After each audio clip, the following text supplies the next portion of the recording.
my name is Erika Alicea. I'm a leader at Elements Church. And before we begin today's devotional, first I have to take a little sip of my tea. It's an ode to our brother Damien. Today I'll be reading from an oldie but classic, My Utmost for His Highest by Oswald Chambers. And this was one of my first devotionals when I rededicated my life to Christ. And because of a dear friend, I'm coming back to my roots, and I wanted to share a little something from it today. The title is, Will You Go Without Knowing? Hebrews 11:8 says, He, as in Abraham, went out not knowing whither he went. Have you been out in this way? If so, there's no logical statement possible when anyone asks you what you're doing. One of the difficulties in Christian work is this question: what do you expect to do? You do not know what you're going to do. The only thing you know is that God knows what He is doing.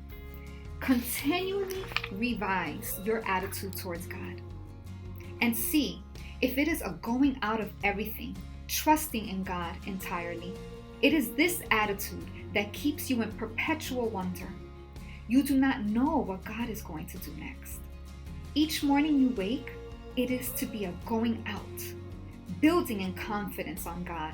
Take no thought for your life, nor yet for your body.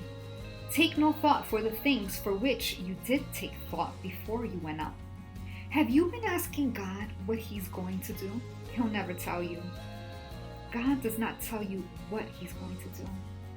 He reveals to you who He is. Do you believe in a miracle-working God?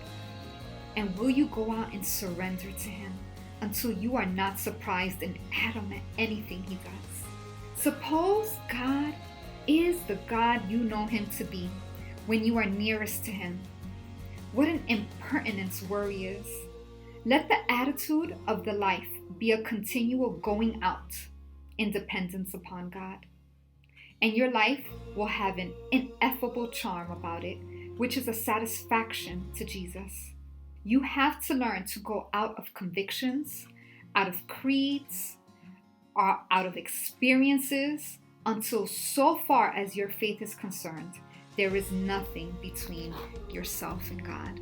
And this devotional made me think a lot about when God called me to leave my profession of teaching to be a stay-at-home mom, when He called me to homeschool our daughter, and our loved ones who were very concerned were asking, why? And what are you going to do next? And the questions that I had no answers to, but I knew that that's what God was calling me to do, and therefore I had to be obedient. And there's still moments there are many moments where I don't have a plan. Well, I have my own plan, but because I'm giving up my plan to Him, I don't have a plan, because the only plan is to follow Him. And so if that's you today, if you're like me who struggles, some of us may struggle often, some of us may struggle at times, depending on the situation. But if you're like me, that you struggle with having that full, complete dependence on God, then I want to pray with you. Heavenly Father, we thank You for Your word. We thank You for the hope that we find in You, that we have in You.